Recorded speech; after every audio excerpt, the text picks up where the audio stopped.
With all my years of doing YouTube videos, outside of mentioning me going to work here and there or talking about my kids, I've never really engaged with you guys on a more personal level. Never let you into my intrusive thoughts. Well, you know what? That's going to change today. That's going to change by me mentioning what my interests are. And no, it's not basketball, nor is it football, you fucking racist. Actually, it's not even wrestling. My favorite personal interest is ruining dreams. Now you may be asking yourself, golly gee willikers, millennial, why do you like ruining people's dreams? First off, fuck you, it's Devontae now. And secondly, I'm doing you a favor. How can you not see that I'm not doing you a favor? Okay, stop being selfish for once. Stop thinking about someone other than yourself, okay? Having dreams is cringe.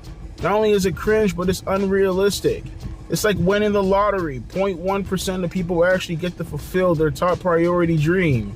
It's cringe and it's selfish, and you should be focusing things that are really realistic, like working a minimum wage job underneath some smelly ass boss. That's where your future is leading towards, okay?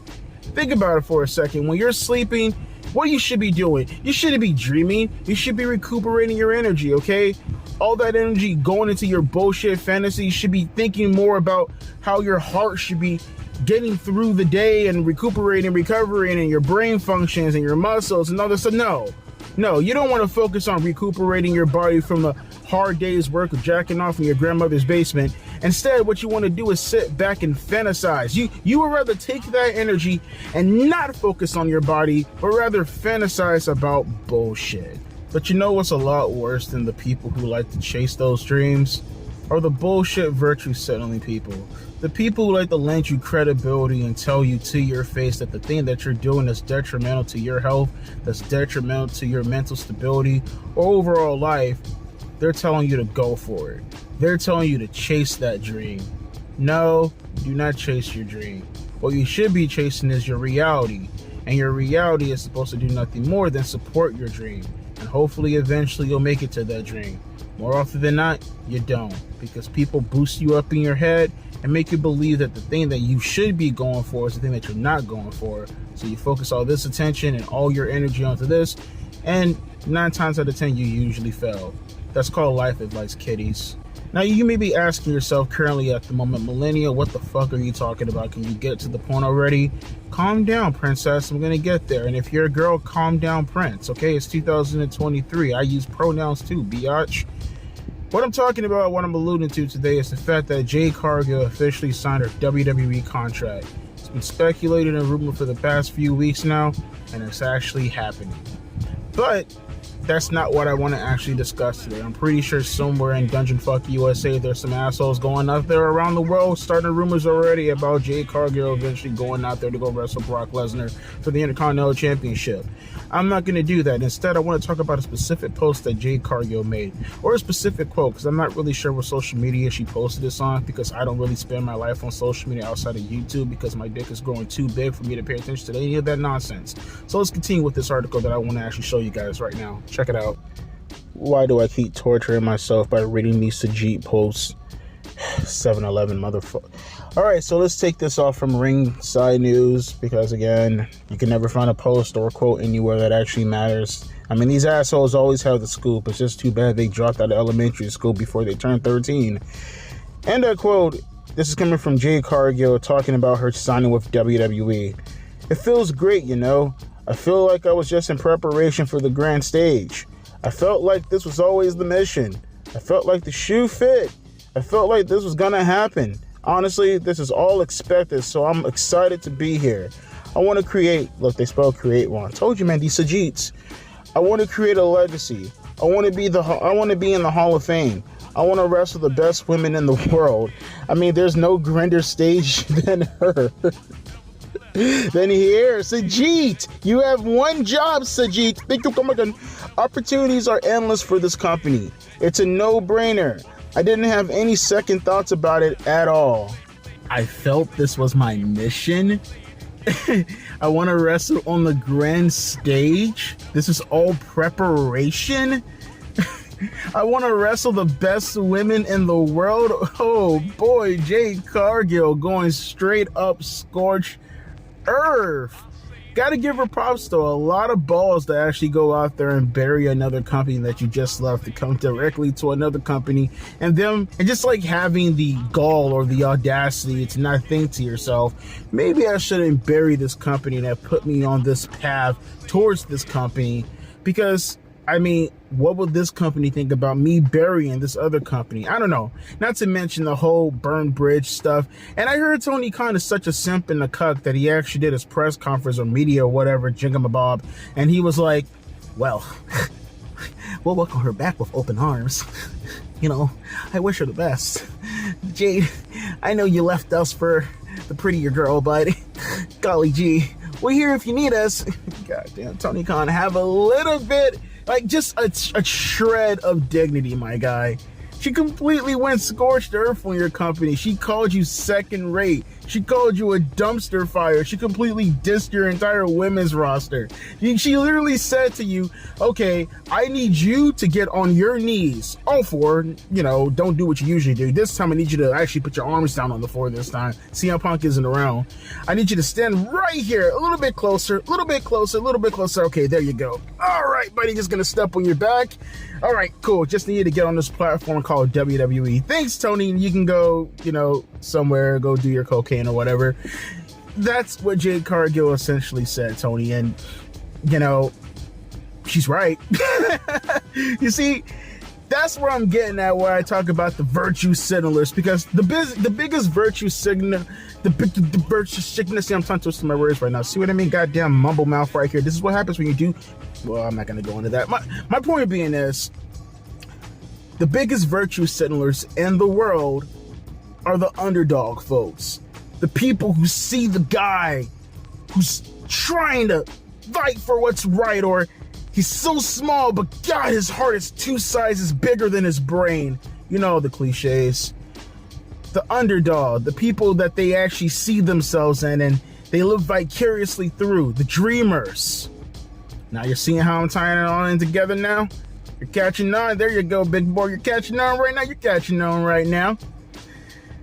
These people, including Tony Khan, which, you know, he's the owner. I don't expect him to do anything less. I don't expect his wrestlers, but the fans who like to pretend that AEW is bigger than what it is.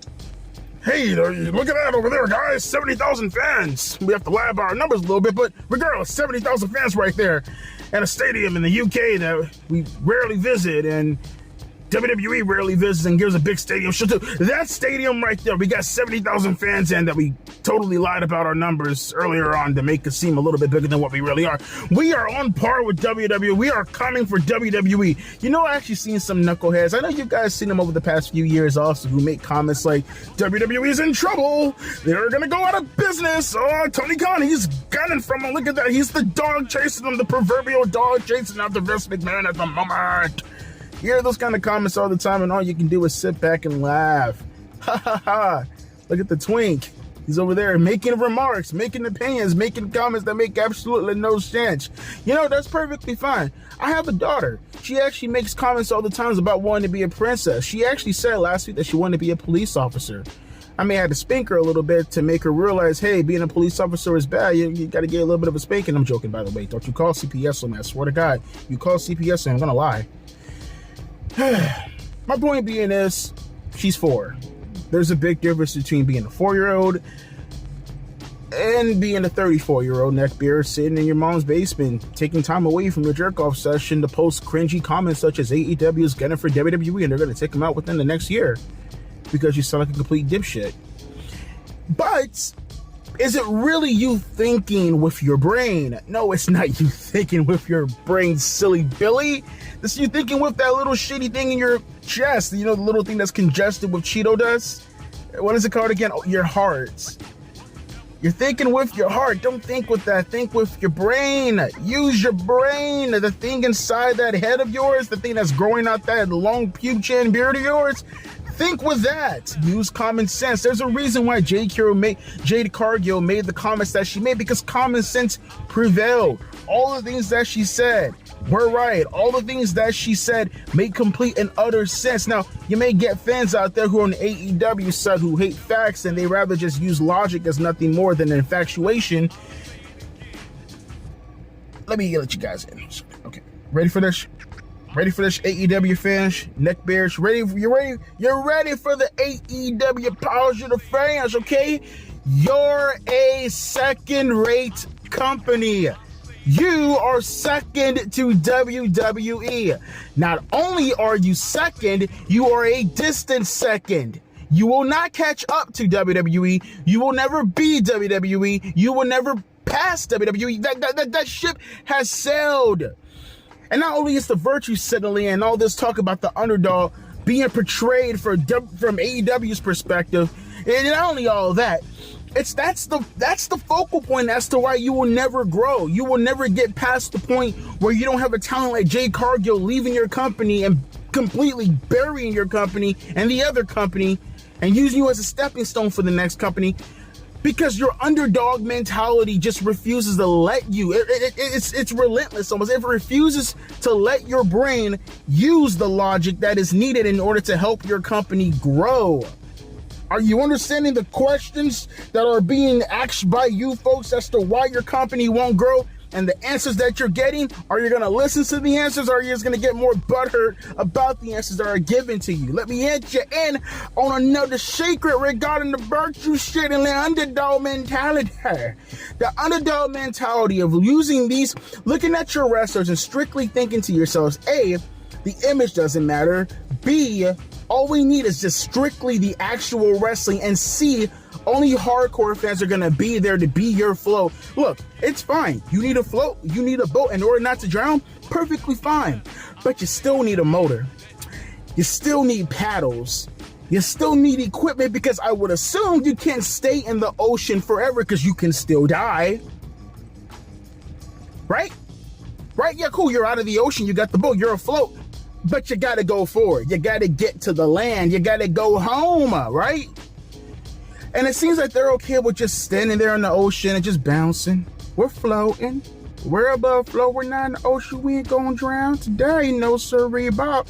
Oh, yeah, granted, we can die from dehydration. Surely we could die from starvation. Yeah, no doubt. But we're not in the ocean. That's such a crazy mentality. And that's literally the underdog perspective. It's just just being so short-sighted to look at what's directly in front of you and not thinking outside of that purview. It's just like, oh, wow, this person represents me. Oh, wow, this person is low on a totem pole, just like what's reflected in my own personal life through whatever activity or whatever thought or whatever premise. And you put yourself in a position where people are passing you by because they're being innovative. They're thinking outside of the box. And I'm not saying WWE is doing that currently, but they did that in the past to put themselves in the position where they don't have to think like that. You do have to think like that. Okay, you do have to do stuff with your women that are sexually suggestive in order to capture the male fan base, the older male fan base. People are going to actually pay for your stuff. It can't just be these nerds and these geeks and these losers who actually have these kind of thoughts, but they don't want to put those thoughts out there because, well, more virtue signaling. Why sit there and pretend that, hey, the women are actually good wrestlers? Let's just pretend that they're good wrestlers and this and that and that and this and they're a draw and all this other kind of stuff. Why go out of our way to rock the boat or rock any of our friends who may be politically, engaging with the content and thinking to themselves, well, they are different from WWE and, well, the women are given opportunities. Oh, Patooey too! They're not. They're not. All you're doing is just hurting yourselves at the end of the day. That's it. And trust me, there are going to be more Jade Cargills who are going to leave AEW and eventually go to WWE and make the same kind of comments because you're not innovative in the end of the day. You're doing the same thing that WWE is doing, just 2 times a little bit harder. But it's the wrong aspects of the business that are 2 times harder. And look at your company right now. People who are leaving your company making these kind of comments. Your company ain't nowhere near as hot as to where you were about 2 years ago. Your star attraction is gone within CM Punk. All these things are happening. But, you still got your wrestling, don't you? You still got your hardcore fan base, right? You're still keeping true to your word. You're still keeping true to your hearts. Continue that virtue signaling, fans. We'll be here all day. Certainly I will. Let me know your thoughts down in the comment section below. As always, let me hear some of your thoughts and comments. Millennial Devontae, you're a complete fucking idiot. You don't know what you're talking about. AEW is the best in the world. Oh my God, they're the best in the world. They're the best in the world. Way! Nonsense. I'm not saying it's nonsense. I mean, I am, but apparently Jade Cargill saying it's nonsense also. According to her, the best in the world happened to be WWE at the moment. At least in comparison to AEW. But with that being said, let me get the fuck up out of here and go do my thing, whatever that thing happens to be, none of your goddamn business. A deuce shish, a P.I.